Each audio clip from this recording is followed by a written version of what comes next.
Bienvenue à Bassin Conversant, le balado de l'OBV du Chêne. Je m'appelle Rémi. Aujourd'hui, avec nous pour la discussion, on a Carl Marquis de la ferme Lorca, qui est cofondateur de la ferme Lorca à Sainte-Croix. C'est une ferme laitière. Merci beaucoup, Carl, d'avoir accepté notre invitation. Ça fait plaisir. Merci, Rémi. Et avec nous pour nous donner tout le support dont on va avoir besoin dans la conversation, on a Julien Degrasse qui est de l'OBV du Chêne. Julien, tu es, si je ne me trompe pas, chargé de projet agricole pour l'OBV. C'est ça. Merci de l'invitation, Rémi. Ça fait plaisir. Aujourd'hui, j'ai un sujet que je trouve vraiment intéressant. De par son échelle, ses proportions, c'est le projet Petit Saut qui a été initié par l'OBV du Chêne. Le Petit Saut, c'est une petite rivière qui a un bassin, il y a un lilliputien, un petit bassin versant minuscule qui est déconnecté, qui est indépendant. C'est une petite rivière qui a un petit bassin. Il y en a beaucoup dans le Binière, des petits bassins comme ça, je trouve ça spécial.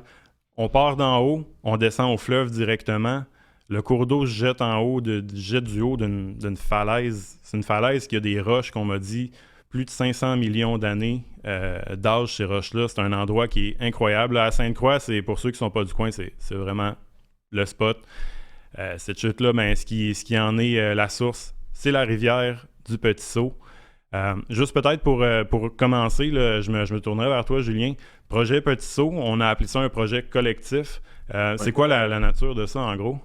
La nature du projet collectif, au fond, c'est que pour améliorer la qualité de l'eau du Petit Saut, on a décidé d'interpeller pas mal tous les acteurs qui sont sur le bassin versant. Fait qu'on a parlé aux agriculteurs, on a parlé aux industriels, on a parlé aux commerçants, on a parlé aux résidents. On a parlé à tout le monde pour que tout le monde mette un petit peu la main à la pâte, si tu veux, là, pour améliorer la qualité de l'eau. Qualité de l'eau qui était à l'origine, j'imagine qu'on a eu une lecture, à un moment donné, là, il y a eu un son de cloche probablement qui est arrivé. Exact.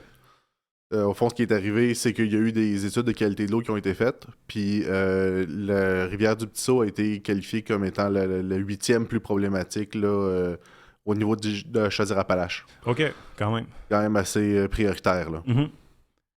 Puis au niveau des chutes, comme tu parlais, là, comme tu as dit, c'est le spot.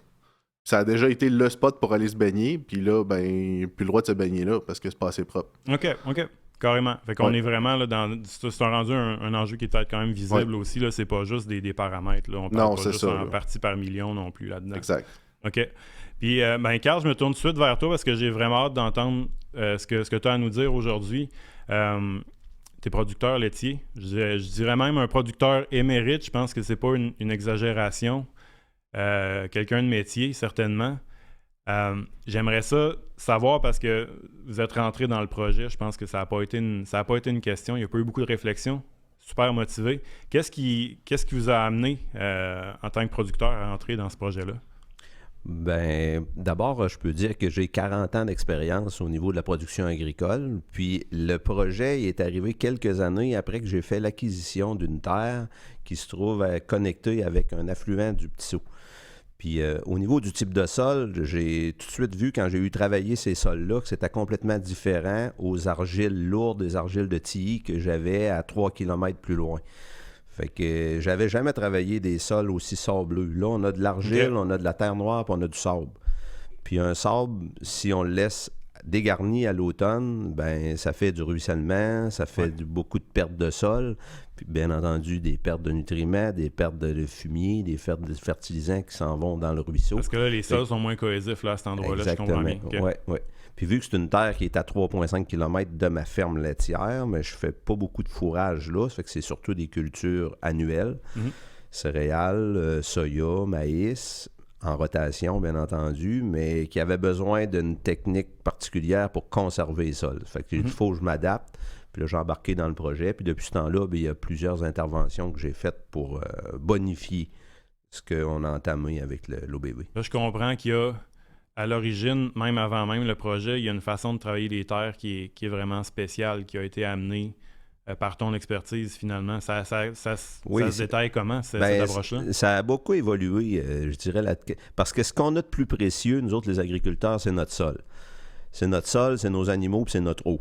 Fait qu'au départ, tu peux pas toujours faire les choses de la même façon en changeant de culture. Comme il y a 15 ans, 20 ans, je faisais pas de maïs, je faisais pas de soya. On faisait des céréales à paille puis des fourrages. Fait que c'était facile. Des rotations, 4-5 ans de fourrage, ça pose jamais de problème, ça. Mais quand on introduit des cultures plus rentables, je peux dire, parce qu'on pratique l'agriculture, on veut en vivre, faut que ça soit plus rentable. exigeante aussi sur Exactement. les sols. C'est plus exigeant pour les sols, ça prend des équipements différents, ça fait qu'on s'est adapté. Puis je dirais que là, ça va très bien. Mais ça consiste à ne jamais laisser les sols à nu en hiver. Fait qu'on a commencé à l'implantation d'engrais verts. On implante des céréales d'automne à la volée dans les cultures de soya avant la défoliation du soya. C'est des feuilles de soya qui recouvrent les graines. Oui. Fait qu'à l'automne, on a un beau couvert végétal de 4-5 pouces qui retient les sols. Puis on a bonifié ça avec des bandes riveraines puis des haies brise-vent en collaboration avec l'OBV. Puis déjà, la deuxième année d'implantation de ces cultures-là, puis des haies brise-vent, j'ai pas revu de ruissellement, puis j'ai pas vu de perte de sol au niveau. Parce que ça, c'était vraiment visible, là, j'imagine, sur les... C'était même dangereux pour les machines. OK, à ce point-là. On parle de... Oui, des canals de 3-4 pieds de profond, 1 pied de large sur 10 pieds de long dans le champ, ça, à plusieurs places. Ouais. Partout où il y avait des petits dénivelés, là, le sol s'en allait dans le petit seau. Puis, tu sais, le sol que tu perds en plus, c'est ton sol de surface, c'est ton sol qui est engraissé. Exactement. Oui, c'est ça, parce que on n'a pas la même chose en profondeur. Ben non, c'est ça. Ça va pas éroder par le fond, je me trompe pas. Non, c'est la couche la plus précieuse qui s'en va. Là. Et là, je comprends qu'il y avait déjà vraiment une conscience du sol, finalement, qui était là. Projet commence. Vous, à l'OBV, vous êtes arrivé avec un ensemble de solutions additionnelles qui vont venir renforcer ce qui se faisait déjà sur la ferme. Oui. Qu'est-ce que, dans le fond, on en a parlé brièvement, je pense qu'on avait bande riveraine, puis haies brise-vent qui ont été proposés. C'était quoi les objectifs, dans le fond? Qu'est-ce qu'on voulait, peut-être Julien, qu'est-ce qu'on voulait faire? Ben, ce qu'on voulait faire à l'origine, c'est sûr, c'est améliorer la qualité de l'eau. Puis pour ce faire, une des bonnes façons d'aider, c'est de réduire l'érosion. Carl avait déjà fait un bon step avec les cultures de couverture, puis c'est ça, les engrais verts. Sauf qu'il y a quand même de l'érosion qui se fait. Veux pas, du maïs, t'as rien entre les plants. Du soya, t'as pas grand-chose entre les plants non plus. Fait que dès qu'il y a de l'eau, si le sol est égrené en surface, ça s'en va quand même dans le cours d'eau, là. Fait que ce qui aide aussi, c'est d'avoir une dernière barrière, les bandes riveraines. Puis c'est ça qu'on a proposé à 2 endroits sur la ferme de Carl. 2 bandes riveraines arbustives. Puis donc des arbustes, là, on parle de moins de 3 mètres de haut à maturité. Puis on a une haie brise-vent qui est beaucoup plus longue, puis qui va être, elle, avec des arbres, là, qui va destiner à couper le vent. Ça va aider, entre autres, pour les terres noires, là, qui sont bien susceptibles de s'envoler. OK, carrément, là, une érosion éolienne. Oui, absolument. OK. Puis justement, là, ça a été fait, c'est réalisé, c'est sur place. Toi, Carl, ta réception de ça fait pas extrêmement longtemps, mais déjà, on a un peu de vécu. Qu'est-ce qui se passe à date sur les terres? Est-ce qu'il y a des choses, des impacts qui se voient déjà? Ou Ben, le plus grand impact que je vois, c'est de la perte de surface en culture, parce que veut pas, la bande riveraine, elle couvre environ 3 mètres chaque côté de l'affluent du Petit Saut. Ça fait que c'est quand même une largeur de sol. Si on cumule tout l'espace, ben c'est de la superficie en culture de moins. Oui, c'est indéniable, ça prend un peu de place là, quand même, c'est sûr. Oui. Sauf que les effets bénéfiques à long terme, on va sûrement les voir, parce que là, ça fait 2 ans, 3 ans. Là, ça fait que... Mais j'ai quand même un historique chez nous, sur ma ferme. J'ai implanté un brise-vent il y a environ 20 ans, où les arbres sont matures. Puis, je vois des effets bénéfiques au niveau de l'accumulation de neige, au niveau de l'ombrage, au niveau du cours d'eau. L'affaissement des berges du cours d'eau, il n'y en a plus grâce aux racines des arbres. Il faut, au niveau pratique, faire attention aux sorties de drain. On ne met jamais d'arbres vis-à-vis de nos sorties de drain pour pas que ça se bouche. Là. Mais, tu sais, il y a quelques ajustements pratiques. C'est un petit peu un inconvénient de travailler le long d'une haie brise-vent avec les machines. On graphine les tracteurs ou il faut faire un peu de taille des branches pour que ce soit un peu plus accessible. Mais je pense qu'il va y avoir plus d'avantages que d'inconvénients. Ça reste, c'est pas une épine dans le pied. Quand on parlait de la haie, c'est mature. Est-ce qu'on parle d'un bon calibre déjà? Ou Ben, la haie, je pense qu'elle va croître plus vite, puis elle va tomber à maturité plus vite parce que c'est pas des arbres. Là. Il parlait c'est des arbustes de petit diamètre. Oui, c'est ça. Pour les bandes riveraines, oui. faut juste changer notre mentalité d'entretien de tour de champ parce qu'on est fiers comme agriculteurs. Puis ce qui était beau, c'est d'avoir des super grands champs clean, pas de branches, pas de.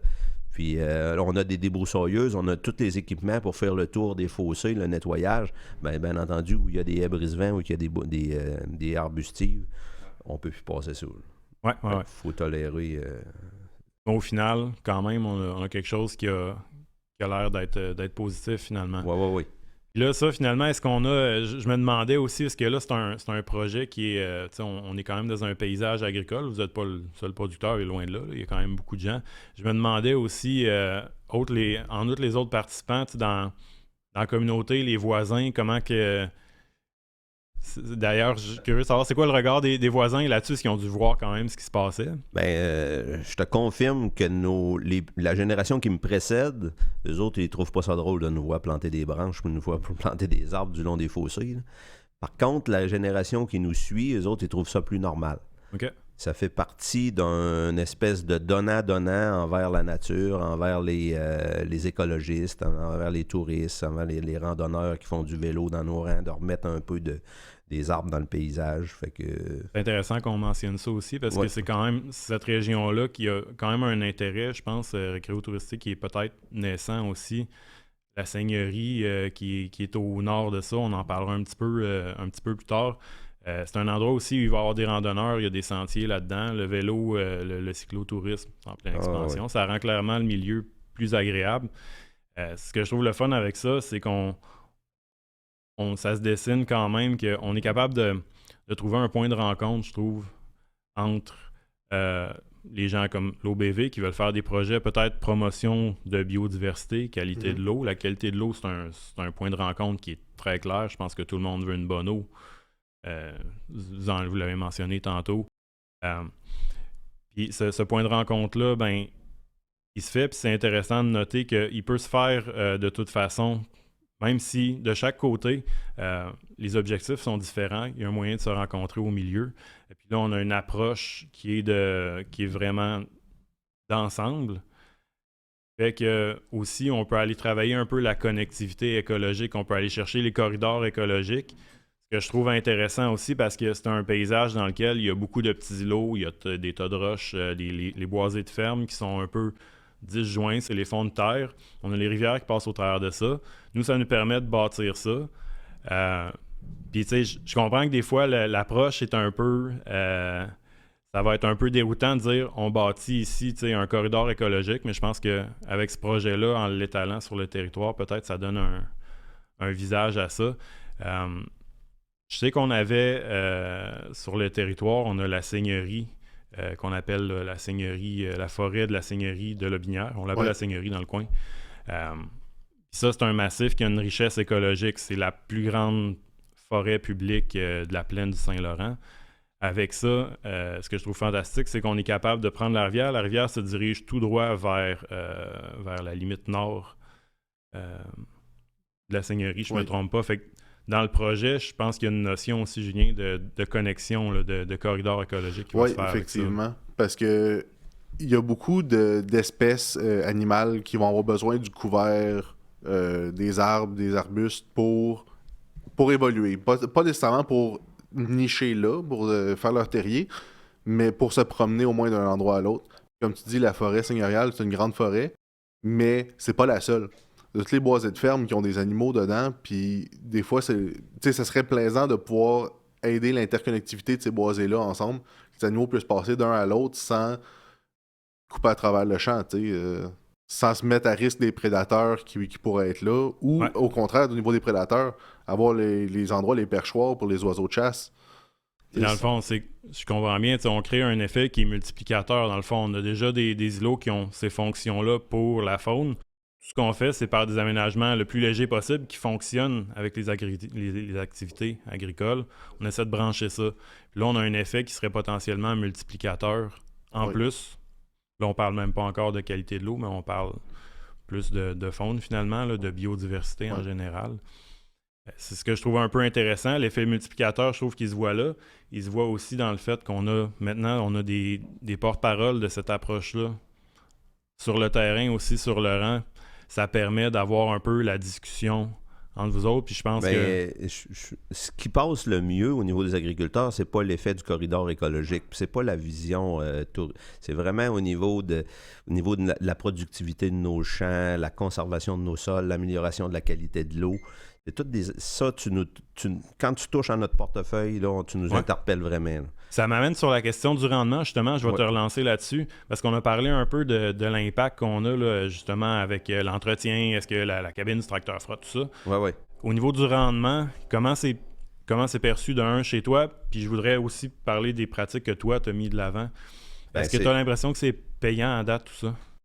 Si on parle de la haie brise-vent, je peux pas te dire que c'est payant. À date, moi, je pense que ça va être beau. Ça va accumuler de la neige, ça va protéger les cultures d'automne. Ouais, on comprend que c'est jeune un peu comme un aménagement. Là. Mais l'ensemble de toutes les pratiques agro-environnementales qu'on fait, c'est très bénéfique. C'est très bénéfique. Okay. Oh oui. Au niveau de la gestion de notre fumier, les engrais verts, ça capte l'azote du fumier. On les a disponibles pour les cultures suivantes. Comme le maïs, c'est très exigeant en azote. On peut couper de moitié l'apport en azote synthétique. Les engrais verts... Il y a des gains, j'imagine, ça ne doit pas être donné, là, des engrais synthétiques. C'est rendu.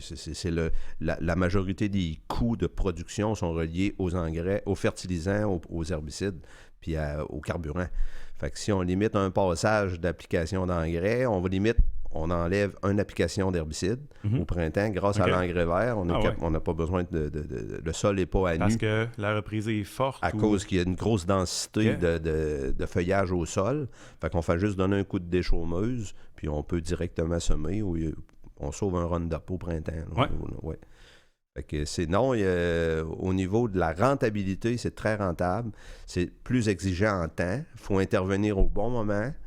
C'est encore une bonne technique culturelle de ne pas aller se promener quand le sol ne te permet pas de supporter les machines.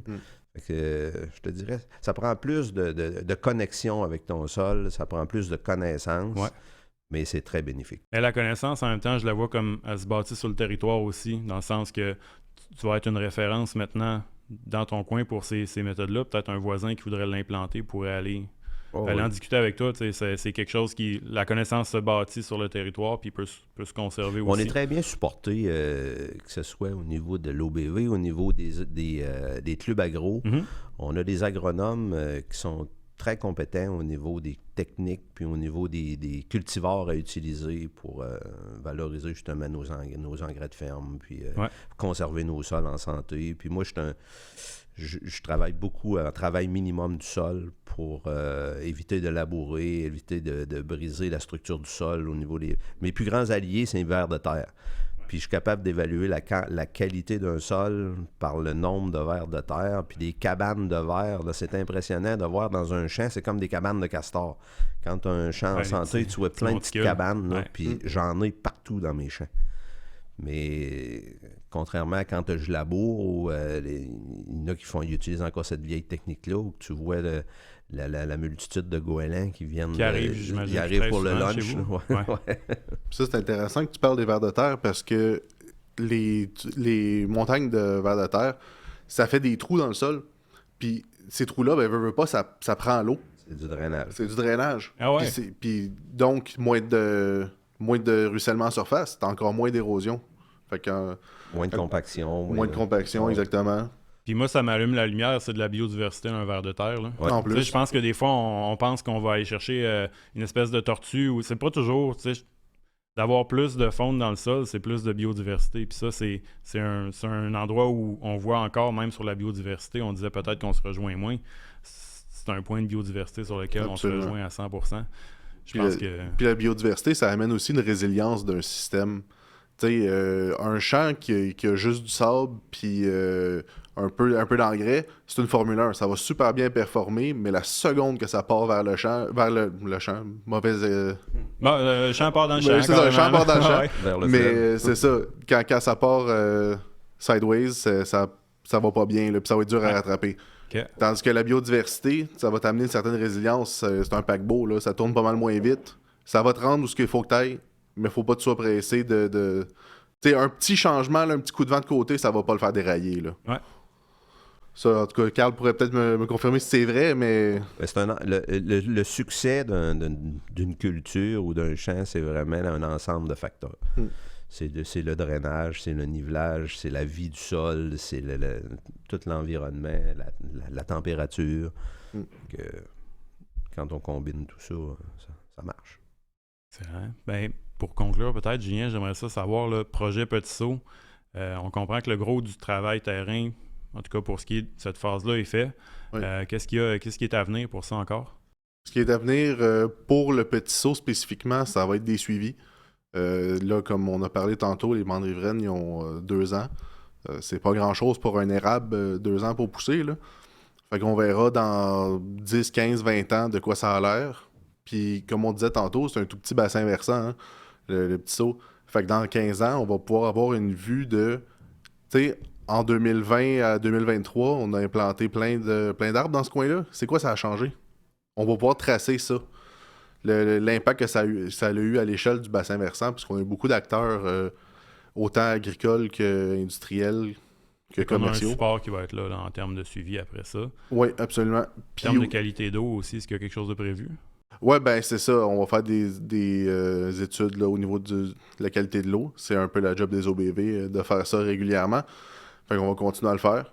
Puis justement, on va pouvoir comparer ça avec d'autres bassins versants. Si tu me permets d'interpeller, Julien, parce qu'on a parlé beaucoup des agriculteurs, puis de l'impact des agriculteurs, puis les efforts fournis par les agriculteurs, puis les dommages faits à l'eau par l'agriculture, mais on n'a pas parlé des résidents le long du Petit Saut. Il y a plein de maisons de résidence privées qui n'ont pas ou qui n'avaient pas d'installation septique. Puis ça s'en allait directement dans le Petit Saut. Fait que je pense qu'ils contribuaient eux aussi à... Beaucoup. Les municipalités ils ont mis en place des programmes puis même des règlements qui obligent les résidents qui font pas partie du réseau d'aqueduc et égouts de Sainte-Croix, en tout cas. Là, je comprends qu'il y a un effet boule de neige un peu là-dedans. Ouais, dans le fond, il y a eu des structures qui ont été mises parce que, merci de l'amener, parce que c'est vrai, on a dit projet collectif. C'est pas seulement que les agriculteurs. Là. On avait d'autres volets là-dedans. Oui, effectivement. Puis c'est sûr que c'est pas le niveau... On parlait de rénovation septique, là. C'est pas quelque chose qui fait partie du projet du Petit Saut, mais c'est un autre projet que l'OBV aide à mener...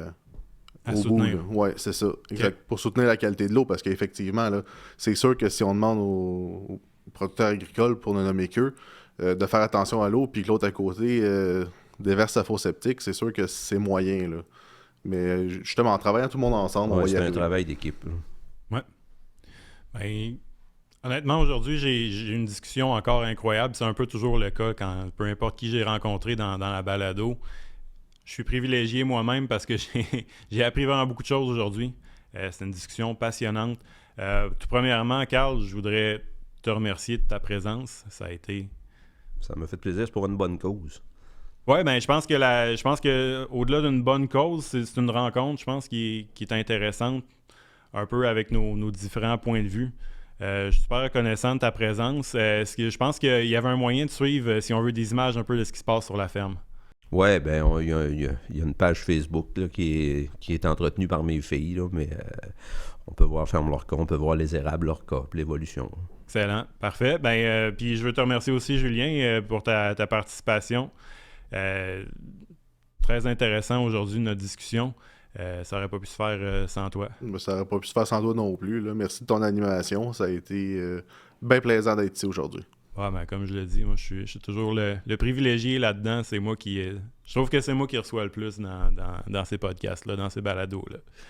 Encore, ben merci à vous deux. Ça a été une superbe discussion. Merci. Merci. Au nom de l'OBV du Chêne et puis au nom des résidents de Lobinière, on voulait vraiment remercier du fond du cœur nos producteurs de Bon Coup qui, par leurs pratiques agro-environnementales, vont vraiment contribuer à augmenter la qualité de l'eau, la qualité de l'air, la qualité du sol à longueur d'année. Vraiment, merci d'être là.